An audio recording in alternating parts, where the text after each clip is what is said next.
From the Library of Congress in Washington, D.C.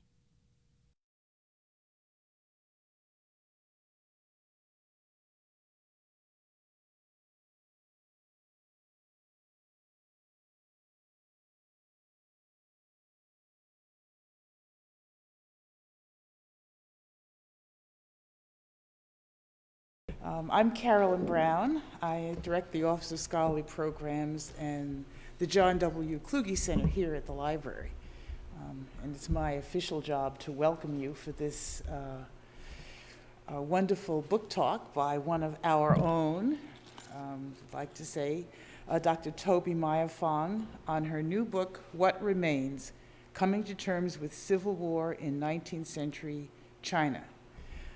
Dr. Meyer-Fong held a Kluge Fellowship in 2006 and worked on her book at that point, and spent many, many hours also in the Asian Division reading room. So it's really a homecoming in a way. As we begin, I'd ask if you have cell phones that are on and may bong or beep or ring and disturb the program, if you would turn those off, please.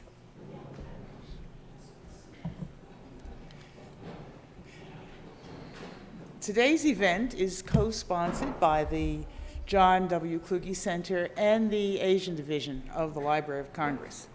The Kluge Center was established through a very generous donation by John Kluge to create a scholarly venue on Capitol Hill where senior scholars might have the opportunity to bring their wisdom to the nation's leaders, bringing together, as we like to say, the world of ideas and the world of affairs.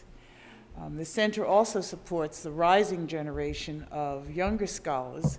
We have a very vigorous program of postdoctoral fellows and dissertation students. And we offer a number of public programs, such as today's program. The Asian Division, I'm sure many of you know this, grew from an 1869 presentation of 933 volumes to the U.S. government by the Emperor of China. And this happens to be at about the period that Tobie will be talking about today. From that initial gift, the collections have grown to be one of the most comprehensive collections of Asian materials any place in the world, from South Asian subcontinent, Southeast Asia, and of course East Asia, Japan, China, and Korea. It's a place to begin research in Asian language materials for really any point in the library, because there are Asian materials in other parts of the library. But if you want to find out what they are and where to look and how they will most help what you're working on, that is the place to begin. Now, one of the Kluge Center's most vigorous postdoctoral programs is the Kluge Fellowship, and this is the fellowship that Dr. Meyer-Fong held several years ago. So we're really happy to be celebrating. We're celebrating her book with her. All of those who are still working on books can be encouraged by the fact that things do get finished and do get published and do get celebrated. Dr. Meyer-Fong is an associate professor and director of graduate studies in the Department of History at Johns Hopkins University, where she's been on the faculty since the year 2000. She holds a BA from Yale and a PhD from Stanford, and has had visiting grants at Nanjing University and the University of Tokyo. She has numerous articles and invited papers and is co-editor of the journal Late Imperial China. Her first book, Building Culture in Early Qing Yangzhou, focused on a major city in early Qing Dynasty China, Qing Dynasty 1644 to 1912. And that book focused on the rebuilding after a period of great devastation.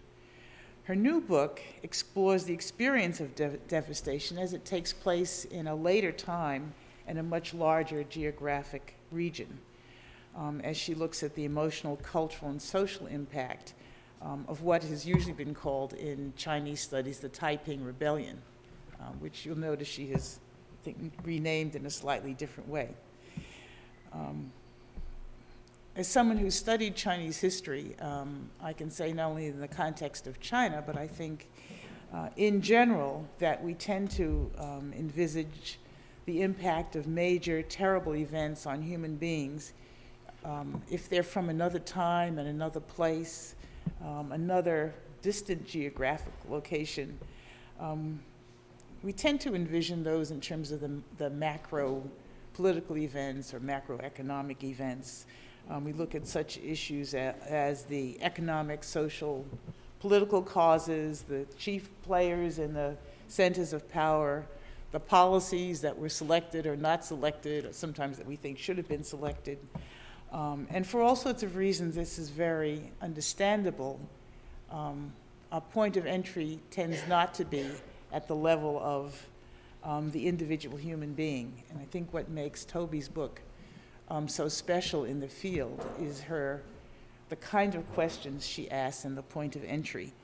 And I think the best introduction to that is just to read the titles of her chapters, which you won't find in the standard, at least I never saw in the standard history of this event she'll be talking about.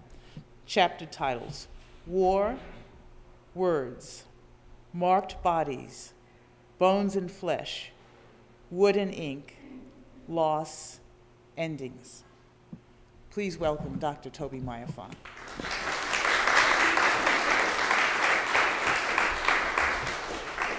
Thank you all so much for coming. For reasons that you'll hear about in a few minutes, I like to call what remains my Library of Congress book.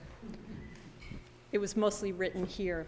But maybe I should call my life a Library of Congress life. I first began using the Asia Division at the Library of Congress when my parents moved to Washington, D.C. in 1993. And while it was in a different place then, quite literally, it was squished into a shared room in the Adams building. It was small and cramped, but it still always drew me back. When I moved to the area myself in 1996, my husband asked me where I wanted to live. I said, near the library, because I was writing my dissertation. And the largest collection of Asian language materials in the United States had a kind of magnetic hold on me. We rented an apartment quite literally 5 minutes up the street. And then when it became clear that we could stay in the area, we bought a house on the same street. The moving truck had to back up since it's a one-way street. It was near the library. When I became a Kluge Fellow in 2006, it was a dream come true. I had my very own cubicle in my favorite library, and I would ask for books, and they would quietly and magically appear on my desk. I told someone then that my heart's fondest professional desire had been accomplished before I turned 40, and I had nothing left to aspire to. I had already had a desk in the library. But actually, to give a talk at the center after finishing the book, and to publicly be able to thank the center, its staff, and the Asia Division and its staff for having given me so much, and to be able to do so among friends, neighbors, colleagues, and family members, I think that's even better. It may just be as good as it gets. And I'm really grateful that you're all here. I'm sorry.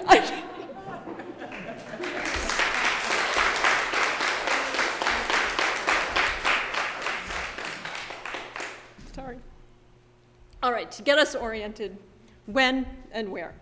My book is about a war most often known in the West as the Taiping Rebellion, although, as I note in the book, and as I'm going to reiterate in the talk, the very nomenclature that we actually use in English implies a particular position in relation to the combatants.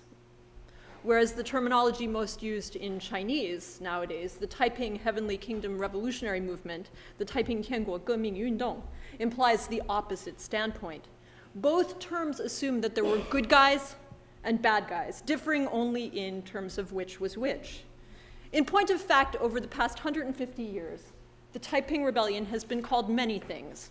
Its enemies at the time referred to it as the Hair Rebellion because its male adherents wore their forehead hair long, by contrast to the rest of the male population who shaved their foreheads as required by dynastic fiat. They were also known as the Southern Rebellion because its first adherents originated in China's deep south. They also called it the Hongyang Rebellion because the two most visible leaders were surnamed Hong and Yang, or the Red Sheep Rebellion because the words in Chinese for red and sheep sound like Hong and Yang. Eyewitnesses called it the apocalypse, or the time of fires and soldiers. Proponents named their movement first the Society of God Worshippers, and then, as they gained momentum, the Taiping Heavenly Kingdom, or the Heavenly Kingdom of Great Peace, reflecting utopian terminology from both the Chinese and Christian classics. In addition to these names, this event has been called the bloodiest civil war in human history. It might also, given the civilian casualties and exterminatory rhetoric employed on both sides, be called a total war. And yet, the death and destruction has remained marginal to current understandings of the Taiping Rebellion in both the United States and in China.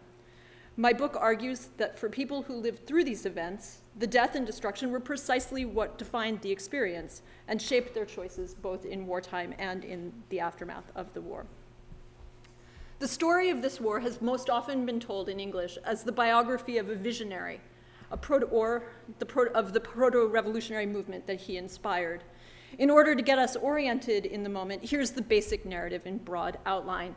In 1837, a failed examination candidate named Hong Xiuquan from Guangdong province in the deep south of China fell into a trance, experienced strange visions in which he encountered an old man in paradise. In the dream vision, the old man told Hong that he had been chosen to rid the world of demons. In other words, rid our world of the demons that controlled it. And this old man gave him a sword. A middle-aged man also appeared in the dream vision and also instructed Hong in the extermination of demons. The men in the vision greeted Hong as a kinsman, as son and younger brother, respectively. Years later, Hong came to understand his vision through a Christian tract that he had received from a Chinese Christian missionary. And on that basis, he proclaimed himself the second son of the Heavenly Father, and thus the younger brother of Jesus Christ, placed on earth to destroy the demons and evil spirits that tormented his homeland. Armed with this religious and ideological message, Hong gathered followers and converts, and eventually in 1851, he declared himself the Heavenly King and proclaimed the founding of a new kingdom on earth, the Taiping Heavenly Kingdom. This was an act tantamount to secession, and it established a hostile territorial polity within the Qing Empire, making what followed a civil war. The rebel forces fought their way north, battling against imperial troops and local militias. In 1853, they captured the historic city of Nanjing and made it their capital. The Taiping forces managed to occupy much of the lower Yangtze Valley, the area around Shanghai, in 1860. Ironically, their defeat of imperial forces in the vicinity of Nanjing in 1860 forced the dynasty to delegate more military and political authority to the Hunan Army, a super militia organized by a man named Zheng Guofan, and also later the Anhui Army, a similar organization led by a man named Li Hongzhang. Hunan Army forces ultimately defeated the Taiping by occupying their capital in July of 1864. Hong Xiuquan's suicide prior to the city's reconquest and the capture and execution of his young successor and most of his generals meant that the war ended relatively decisively and definitively, at least in military terms. Efforts to rebuild ruined cities, bury and commemorate the dead, reconstitute shattered communities and institutions, to publish lost textual heritage, and restore faith in the Qing regime, all posed intractable and persistent challenges for those who sought closure and reconciliation, or even simply to put the war in the past. Missionary observers at the time estimated 20 to 30 million dead, including civilians. And although we have no way of assessing the accuracy of these numbers, it is clear that the carnage was considerable and probably unprecedented. A high proportion of wartime deaths seem to have been caused by starvation, disease, and suicide, in addition to the direct violence of warfare.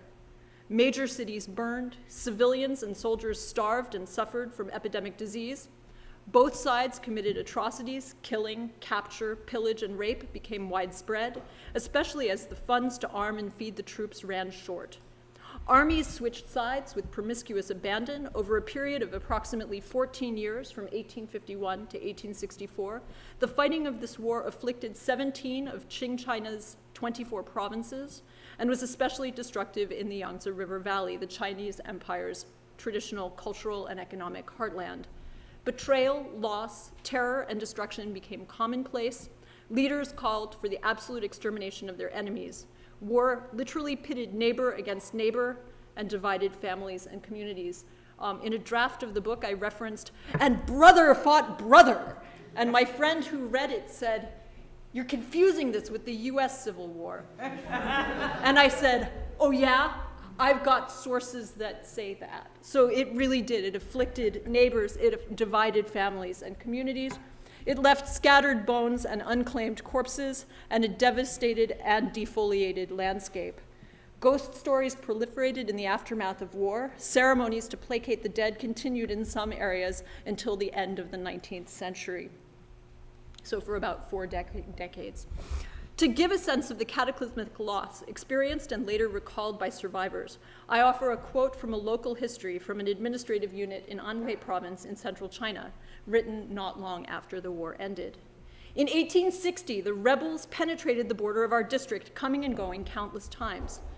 Many of the inhabitants suffered and were killed, or killed themselves, or were captured, or starved to death, or died in epidemics.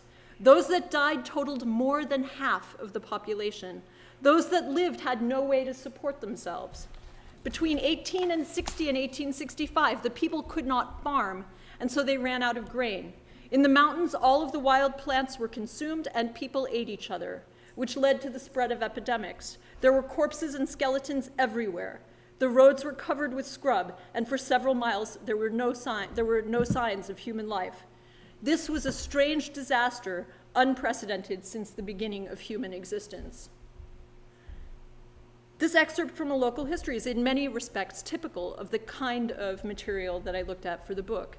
From the references to corpses, skeletons, and disease, to the disturbing progression from eating wild plants to eating people.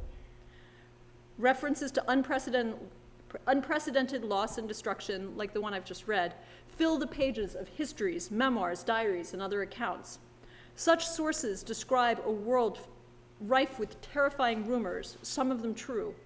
They describe senses overwhelmed, bloated corpses filling waterways, the sounds of gunfire, ghosts, neighbors, wailing, the stench of disease and death, flames slicing the sky, sounds of torment and mosquitoes, persistent and gnawing hunger, anger, and sorrow.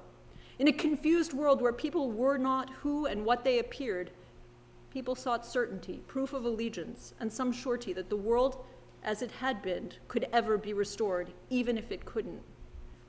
These sources suggested that this was a hard-fought and confusing war fought by a shifting array of militias, bandits, captives, mercenaries, and regional armies, many of whom proved to be ambivalent and unreliable allies. War occasioned moral, social, and political confusion and commanded renewed clarification. War undermined dynastic legitimacy because of poor governance, widespread corruption, and disastrous military performance by Qing regulars. And paradoxically, it called forth intensified expressions of loyalty to the dynasty in its aftermath. Wartime loss, at least in the short time, gave rise to expressions of desire for dynastic renewal. Later, lingering doubts from the war, compounded by ongoing corruption and failure of governance, gave rise to revolution in 1911 and again in 1949. And in both cases, revolutionary leaders embraced the Taiping revolutionary movement as model and antecedent. Because this war was embraced as a key node in revolutionary history, both by those who overthrew the dynasty and those who won China's mid-20th century civil war, in China, the story of the Taiping revolutionary movement was subsumed into a moral and political narrative that emphasized national revolutionary priorities over individual and collective suffering. In the West, the story gets told as a peculiar story of Hong Xiuquan, the failed examination candidate who had a beef against the dynasty, who believed he was the younger brother of Jesus Christ. Even after years of studying Chinese history, my lectures on this period, before I started research on the book, focused on the odd religious element of the story. I had my students debate, were the Taiping really Christian or not, and they had to present evidence based from primary sources. But as I pursued research on this book, my perspective changed completely. The story isn't the story of Hong Xiuquan. The real story is the story of the ordinary people of China who were on the receiving end of this brutal war. So in writing my book, I tried to decenter the visionaries, the generals, and the officials in favor of a focus on how less nationally prominent people coped with the effects of war in their hometowns. I'd like to use my remaining time today to tell you a bit more about the book, what I hoped it would accomplish, and what I think it brings to our understanding of mid-19th century Chinese events. We might also consider, although I'm not going to go into a lot of detail on this, what the events described in the book would mean if considered in relation to, or as context for, China's 20th century history of collective violence, personal suffering, and loss. And perhaps we might also consider what we gain in reframing the Taiping Revolutionary Movement as civil war, like other civil wars. In any event, I'd like to tell you one story about the book, its origin myth, if you will, walk you through an overview of the chapters, and then share several stories from the book that I found especially moving. In the process of doing this, I'd like to provide some information about the events so you leave today maybe knowing a little bit more about a civil war that was contemporaneous to and more destructive than our American Civil War. And at least having considered, as I would argue everyone should, what war meant in civilian terms as seen through the writings of survivors and eyewitnesses. And then I'd like to walk through the title, why I prefer to think of these events as civil war rather than rebellion or revolutionary movement, and reflect on what we gain by thinking in terms that are more easily comparable across time and space, rather than sort of terms that emphasize the exotic revolutionary heritage of China. Anyway, so why did I write this book? What remains coming to terms with civil war in 19th century China? Where did the idea of writing about death and destruction in China's Taiping War come from? People often tell me, you're such a cheerful person, Tobie. Why do you write about such horrible things? And actually, while writing this book, I really felt the profound disjuncture between sort of my cheery existence, my happiness sitting in the library, and especially writing the second to last chapter, I really felt distressed. Anyway, so where did this idea come from? Most basically, motivation or inspiration came from a sense of outrage on behalf of the forgotten dead, and anger at myself, actually, for not having thought of these events in terms of personal and familial loss, in spite of the fact that, like everyone else, I would say, yeah, 20 to 30 million people died, and by the way, the guy thought he was Jesus Christ's younger brother, you know? It seemed profoundly disrespectful. The book was inspired by an imperative to write a history that I felt hadn't yet been told, about events that have conventionally been conceived either in relation to 20th century revolution or in relation to the 19th century Western missionary project in China. When I finished my first book, Building Culture in Early Qing Yangzhou, which deals with the reconstruction of scenic sites in the aftermath of the Manchu conquest of China, I realized, as I was about to send in the final manuscript, that I hadn't yet looked at a local history about Yangzhou published in 1874. It further occurred to me that experts in the field would call me to task for not having looked at that book. And moreover, I thought, I have no excuse not to look at that book. The Library of Congress has a copy. I live 5 blocks from the Library of Congress. It would be inexcusably lazy not to look at the book. So over to the library I went, I requested the book, and I was shocked by what I found. It changed the ending of the first book, commanding reference to the destruction of all of the scenic sites that I wrote about in my first book during the Taiping War. Moreover, I'm a habitual browser in these kinds of books. You can't just look at what you're looking for, you have to look at everything around it. And so I started browsing around and found out that the 19th century Yangzhou Gazetteer contained pages and pages of names and schematic stories related to the loyal and righteous dead. Local people who died, were killed, or who committed suicide in the region when it fell to the Taiping. Here I found, to my shock, an extended litany of death and destruction with martyrs who had been sliced, stabbed, hacked, burned, cut down for talking back, martyrs who died by drowning, hanging, self-immolation, self-starvation, or poison. Each of these stories centered on the person's moment of death, the key evidence that made them loyal and righteous. I was struck by the numbers. There were other categories of biography in the book, but this was by far the largest. Even translated into schematic morality tales, the effect was stunning, in the sense that I was stunned by these accounts. They made me wonder, not about righteousness and loyalty to the dynasty, which is what I think they were supposed to make me think about, but they made me think about the parts that were left out. What did all these deaths mean to survivors? How did they cope with the loss of their family members, friends, neighbors? Did they document feelings of grief, the experience of pain? Where did they put all of the dead bodies? How were funerals carried out in wartime? How did survivors explain calamitous loss and death on a vast scale? How were communities reconstituted in the aftermath of war? Or were they reconstituted in the aftermath of war? And what did it mean that the dead were labeled loyal, identified as righteous, and assembled in this way, as if in a testament to the merits of the dynasty that the war had so nearly toppled? I realized there was a huge hole in my knowledge of this key event. I thought I knew what it was about. I thought it was about Jesus Christ's younger brother and his followers fighting against Zheng Guofan and his followers. But I had never thought about what it meant at the local level, to those who lost their homes and their loved ones, to those who were captured by one side or another, or those who wandered through a devastated landscape in search of stability and safety. What it meant to those who went hungry, suffered sickness, or chose to commit suicide rather than submit. To what extent did they know that it was a war that they were living through? Did they see it as war? Did they see it as rebellion? Did they see it as heaven visiting destruction upon them? Did they think it was the end of the world, a religious punishment suffered by the wicked? Did they see the war as an opportunity to overthrow the dynasty, or as an opportunity to overthrow landlords, or a chance to get revenge on neighbors that they hated? Or was it possibly a little bit of all of the above? What complexities were marked and masked by the list of names and the litany of simple stories of loyalty unto death? This encounter in the Asian division of the Library of Congress, with those names and those stories, and the accounts of terrible destruction that I found in that book, called into question the conventional wisdom about the Taiping Rebellion and inspired me to start the research that became what remains.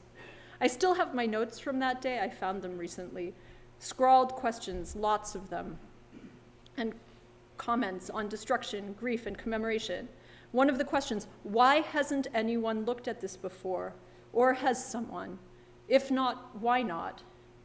Troubled by these questions many months later, I decided to write a book about the war, the dead, the damage, reconstruction, and commemoration. The primary categories for the project at the outset were violence, community, and commemoration.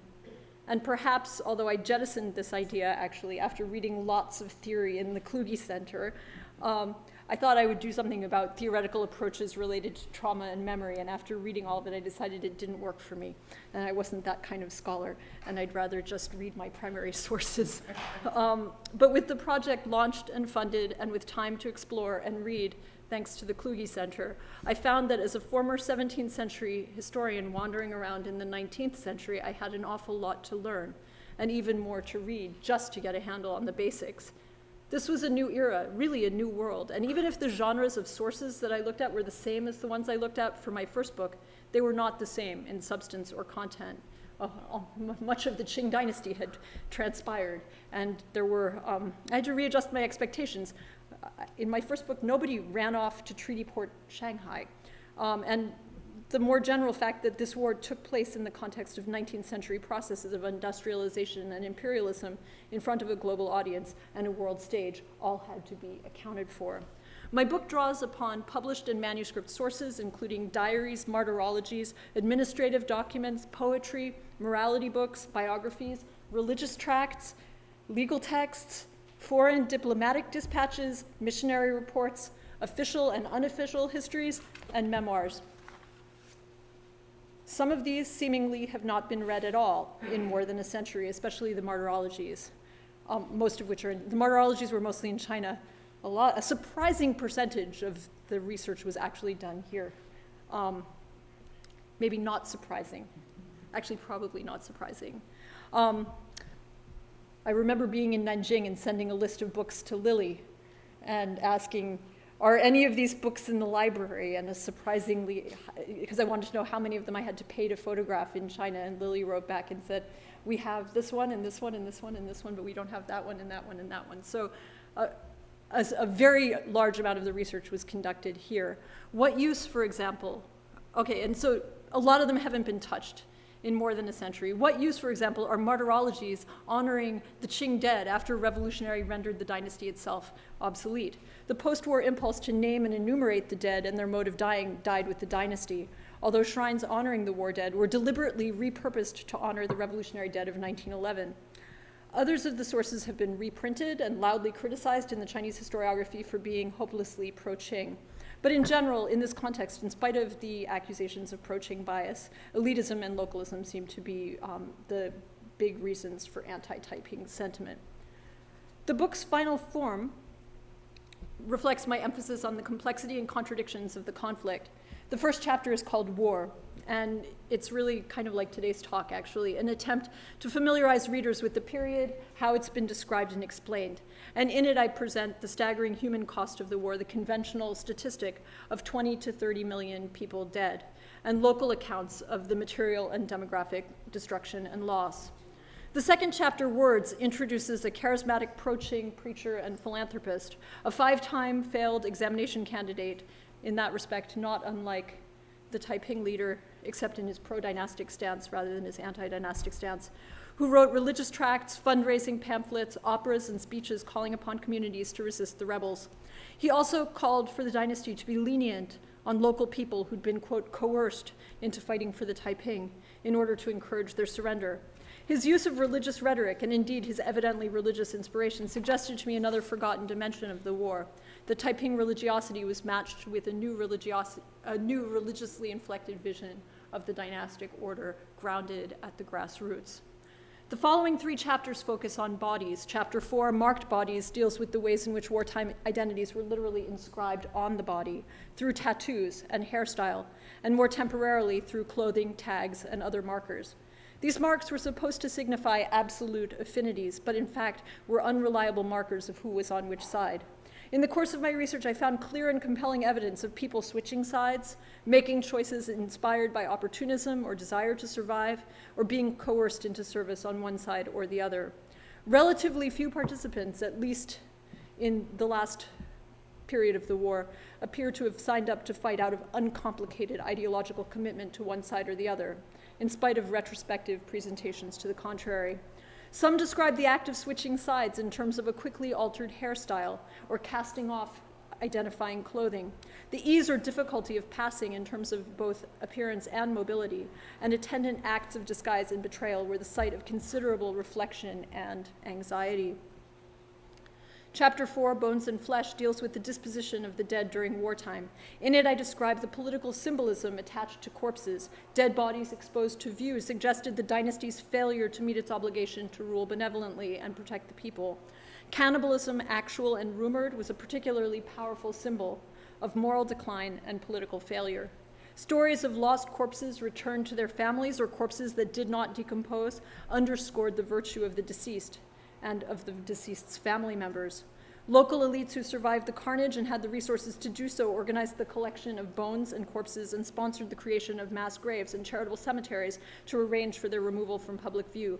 Such reminders that virtue would be requited with a good death and proper burial seemed especially salient in a disordered and chaotic world, and involvement in burial and other post-war philanthropic projects contributed to the rise of local elites to positions of unprecedented political authority in the post-war, as the dynasty found itself without the wherewithal to do much of anything. Chapter 5, Wood and Ink, deals with the architectural and written projects to commemorate the war dead. It thus deals with institutions created at the provincial and local level to gather information on the loyal and righteous dead, the construction by officials and local elites of commemorative shrines honoring various constituencies of war dead. By necessity, all of the dead were claimed for the Qing side.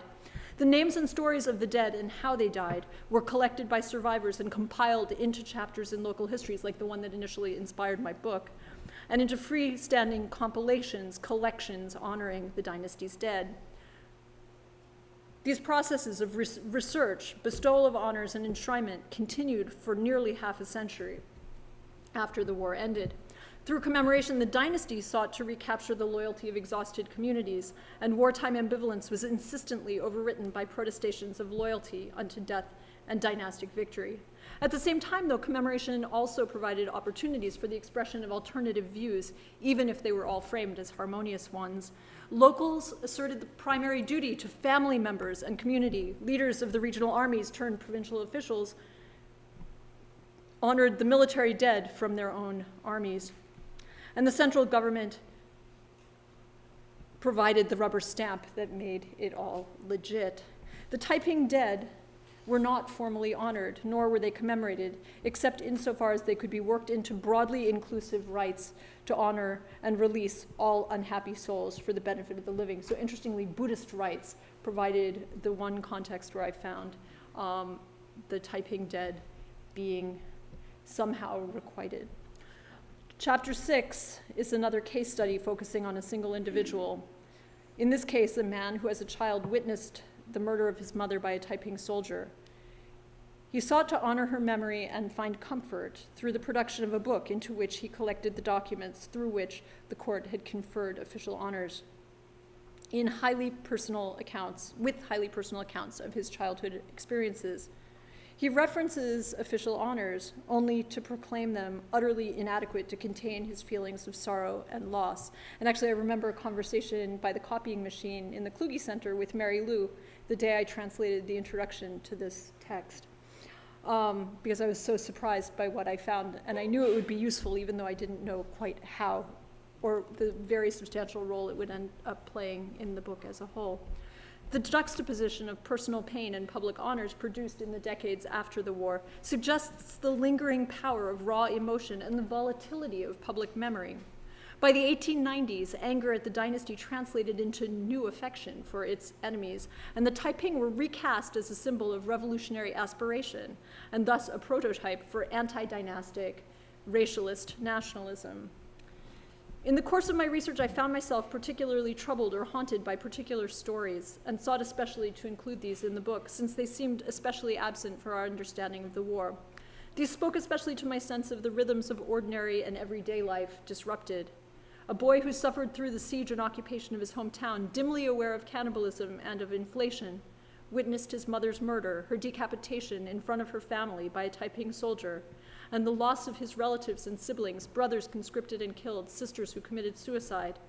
The spirit of one sister returned and spoke to him through the body of his father's concubine, reassured the family that she had died well and received dynastic honors.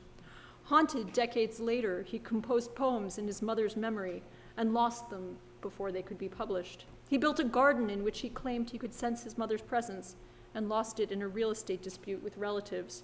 He saw his mother's form on the figure of some maids and recognized her face in the expressions of his wife. He longed for childhood intimacy, to lie on his mother's lap and be called by his childhood nickname. The world he had inhabited with his mother and siblings could never be restored, even as it lingered before his eyes, conjured by his heart. Another case, a man whose grandmother was anxious that he would suffer from cold feet, made him a special pair of felted socks to wear off to war. Later, his corpse was identifiable only because of the socks. Another man burned beyond recognition was found and covertly buried by a friend who recognized a surviving scrap of fabric as a piece of his vest. A merchant in Taiping territory who had to go to Shanghai on business and had to shave his forehead to re-enter Qing territory. But to go home, he had to go into hiding to wait for the hair on his forehead to grow back. Otherwise, his life would be forfeit upon re-entering Taiping territory. Taiping soldiers disguised themselves as civilians bringing soy sauce to the Qing military and tossed incendiaries and explosives at the sails, causing the boats to go up in flames. Bandits impersonated rebels, militias, and Qing soldiers in order to rob pawn shops and steal boats. Refugees sought protection by disguising themselves as beggars. Conscripts had the name of the Taiping regime forcibly tattooed on their faces. Diarists reported fluctuations in the price of human flesh as food. A woman and her young children accompanied her husband's coffin across the war zone to bring his remains to his parents, who she had never before met in person. A writer recalled streets piled high with dead bodies and his tormented travels among the anonymous dead. Another remembered charred corpses bound to the trunks of leafless trees. They'd been burned as retribution for failing to produce valuables upon demand. A member of the British consular staff reported in 1861, the same sad story everywhere suggested itself. Devastation marked our journey. The land on either bank of the Grand Canal was waste to the distance of a mile from the bank, while the towing path, which is also the Grand Rebel Highway, was like an upturned churchyard. Human remains were lying about in all directions. And if the towing path yet shows the signs of slaughter, the waters of the canal conceal the remains of by far the greater number of victims. The abject image of China's most prosperous region laid waste, its waterways filled with corpses, roads covered with bones, insistently counters descriptions of Taiping Revolution and Qing Restoration. The erasure of these images from the conventional accounts of this period foreshadows the repeated suppression of painful memories and incidences of mass death under the imperative of national narratives that require strategic and deliberate acts of forgetting. I guess I'm thinking when I say this of the 3 bad years of man-made famine that followed the Great Leap Forward, killing millions, and of the Cultural Revolution as the most obvious examples. To begin winding down, why did I call this book Coming to Terms with Civil War? Stanford University Press asked the same question when they sent the book out to reviewers. Why not use the word Taiping in the title? Wouldn't that help clarify what the book is really about? One of the reviewers responded to the question saying, people who know the period will know it's about the Taiping, and those who don't won't be helped by the word Taiping. With all of the problems of nomenclature that I alluded to at the outset, it seemed to me that I didn't really get very much mileage out of using a problematic name, and there was more to be gained by explicitly turning the conversation to civil war. When we think of war in the 19th century as Americans, we think about the American Civil War. Certainly few conflicts have generated more scholarship in the English language, more programs for the History Channel, or more weekend reenactments than the American Civil War. The American Civil War continues to attract popular and scholarly attention because of its lingering implications, its larger-than-life political and military figures, and the echoes of insistently reinscribed regional identities. And I think it remains salient in some very fundamental ways to the politics of our country. With regard to the question of nomenclature, the politics of naming and how we choose what to call an event can reflect or change what we think about it. And this is also salient with regard to the US Civil War. Relatively, what names do we use for the American Civil War? We can all think of several, and the political meanings that each of those names conjures. Relatively, wasn't that in the news? Didn't the NRA president refer to it as the War of Northern Aggression or something like that again recently? Yeah. Relatively few Americans are aware that China had a contemporaneous civil war, contemporaneous to our own civil war, also characterized by larger-than-life political and military figures, moral complexity, brother versus brother, ideological conflict, and regional affinities. And although to my knowledge there are not yet weekend reenactors, I've been told that there's a video game, and I know that there are movies, TV shows, advice books, and museums reflecting current popular interest in these events.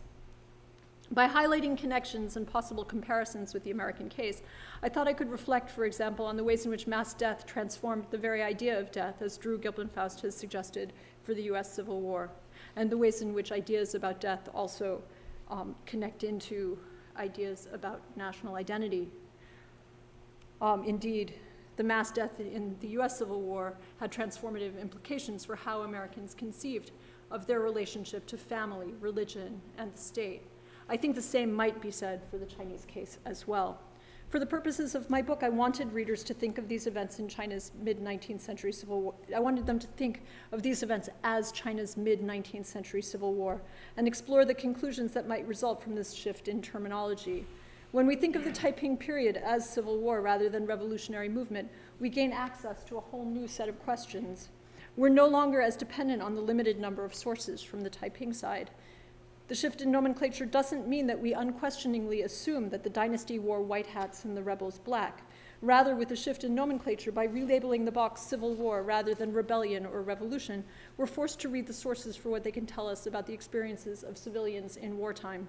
It means that we look for their insight into the culture and ideologies of the times that produced them, and that we keep our eyes open for the ways in which these materials are less straightforward than they initially appear.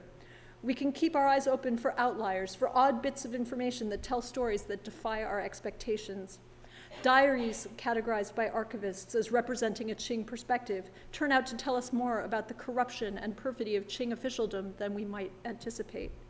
And we can watch for accounts or the places in accounts that detail the everyday experience of war without reference to ideological agendas. From one angle, of course, we see the righteous martyrs resisting rebels unto death and standing up for a polity and value system that we no longer respect, or revolutionaries with a land tenure system and gender ideology that ostensibly foreshadows 20th century ideals. But from another angle, we can see suffering, loss, damage, and death, and the shattering of the human relationships that we also value and which give meaning to our own lives. Thanks.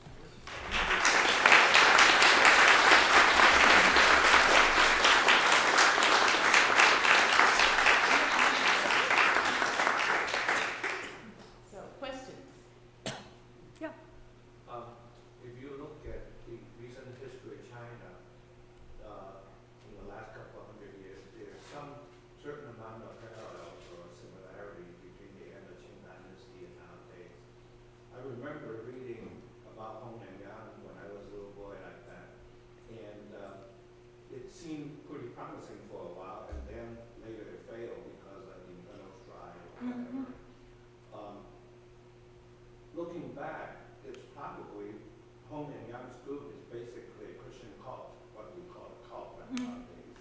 Now, today, with the spread of Christianity in China, there are all kinds of cults springing up, like the Eastern Lightning or whatever.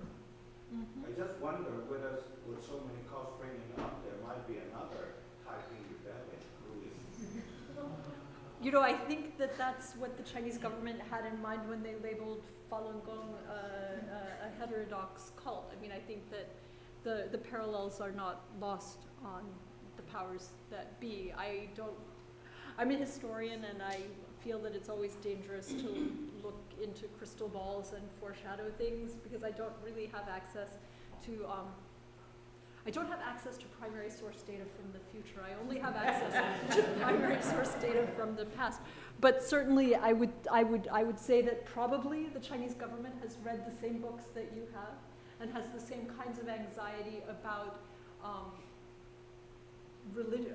effusive expressions of religiosity that you describe.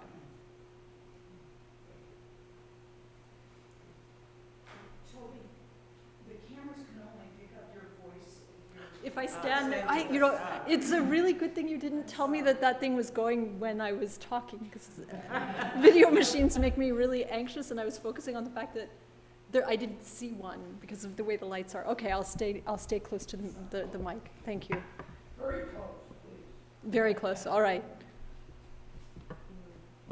Yes.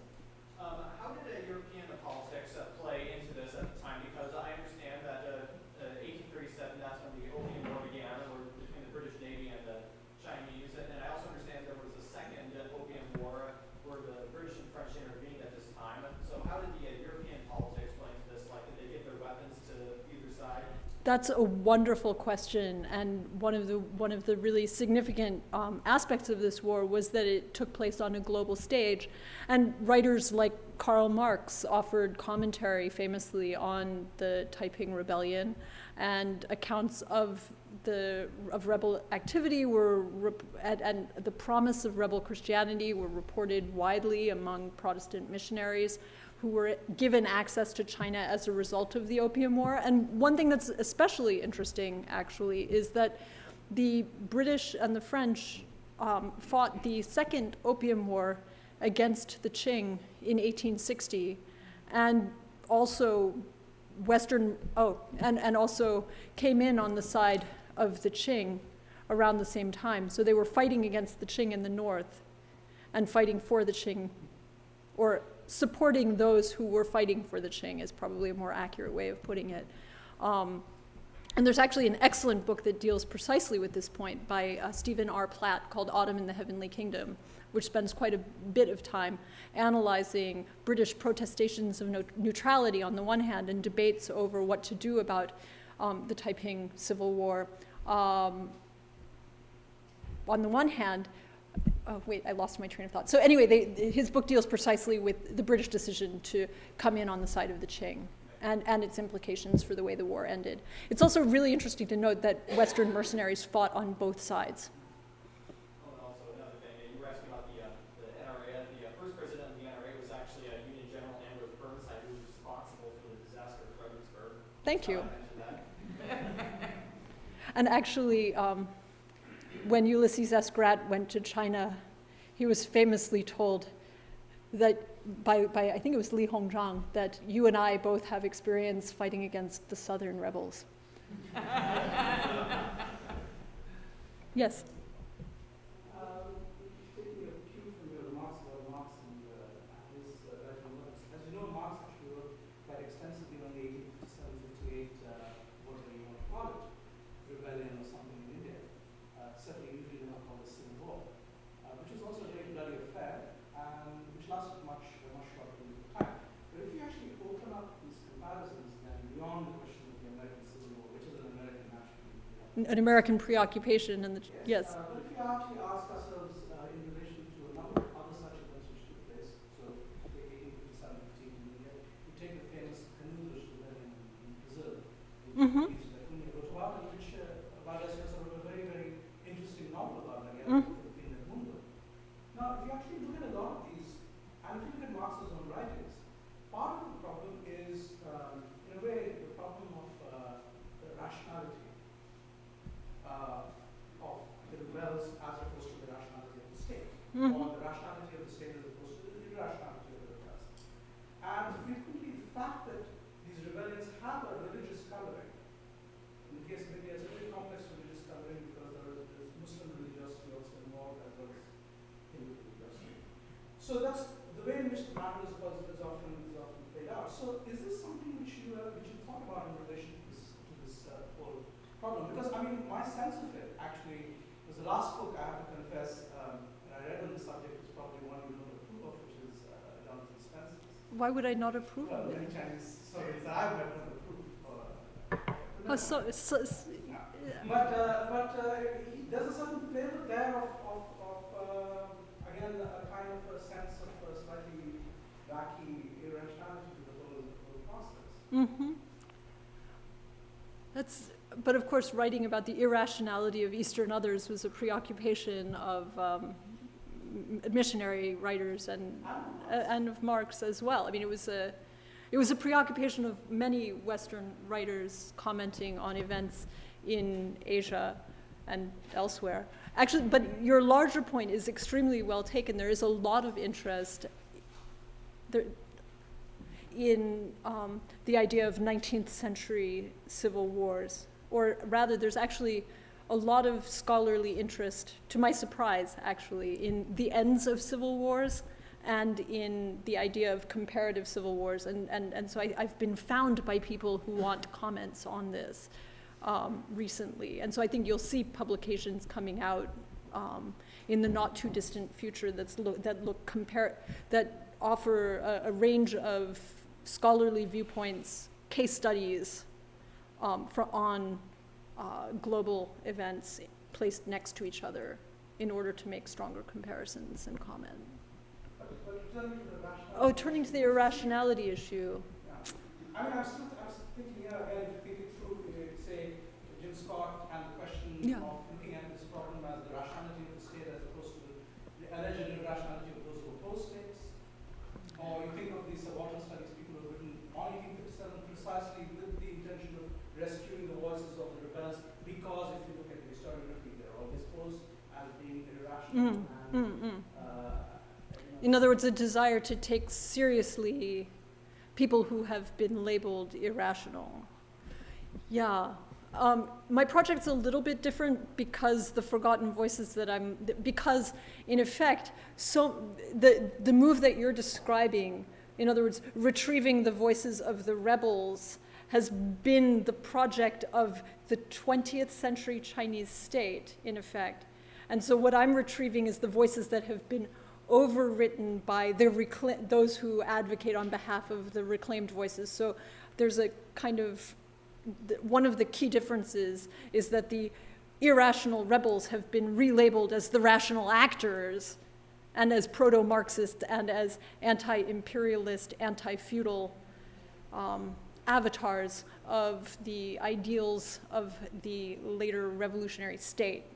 And so my project isn't actually looking for the buried subaltern voices of the irrational rebels. It actually is looking for the voices that are overwritten by those who are overly interested in the rebels. But your point is well taken. And I think that the earlier move is in response to precisely what you described, the tendency of Western scholars and indeed Western historical actors in the 19th century to label the actions of non-Western anti-state actors as irrational. And I will say that when I started this project, I thought, oh, the Qing state is going to look better. And then I thought, no, they're not. By the end of the project, I'm like, they're all awful. The state is not rational, the state is corrupt. And by the end of the project, I didn't like the state or the rebels very much at all. Yes?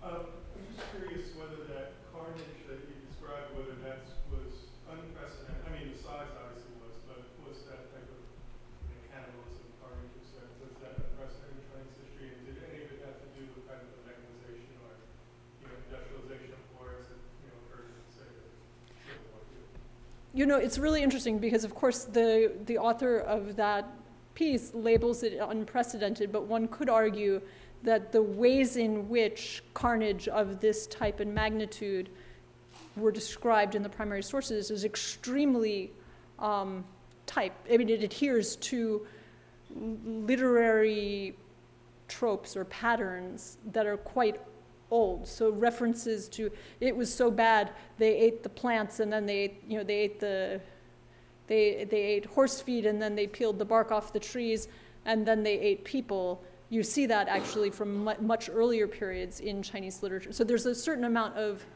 use of literary patterning to describe what people are seeing. But I would argue that just because it's not literally descriptive doesn't mean it wasn't true. In other words, it doesn't meet juridical or scientific standards of evidence, but it expresses what people were seeing and feeling in terms that they understood. In terms of the unprecedented nature, because I'm focusing on this period, and I have in the past looked at the violence of the Manchu conquest of China, I would say that what's significant is not whether or not it was really unprecedented, but the fact that people saw it as unprecedented and felt that they were living through the many people commented, and the term that many civilians used was they described it as the apocalypse. I mean, they thought that this was the end of everything that they knew. And people definitely describe it as a rupture between times before and times now. And certainly it was from everything that I've read, it was terrible. Maybe last question? Last question? Yes. Yes. Was most of the death in the South or in the South? And the place that I focus on for the purposes of my book is the area along the Yangtze River, the sort of eastern Anhui province, southern Jiangsu province, and northern Zhejiang province. And by most accounts, that was the place most brutally affected by the course of events. So it's not the far south. It's, if you look at a map of China and you see the area just inland from Shanghai, that's the area that I'm talking about. And of course, just over about a decade and a half later, North China experienced its own apocalypse in the form of the Great North China Famine, in which similarly large numbers of people died as a result of famine. And one of the points I make in the book is that the people of the Jiangnan region, which is the place that suffered the most in the Taiping Rebellion, mobilized in order to send money and help offer relief to the people that were dying in North China. It was really the first example of a trans-regional philanthropic effort mobilized by Chinese elites. We'll thank our speaker.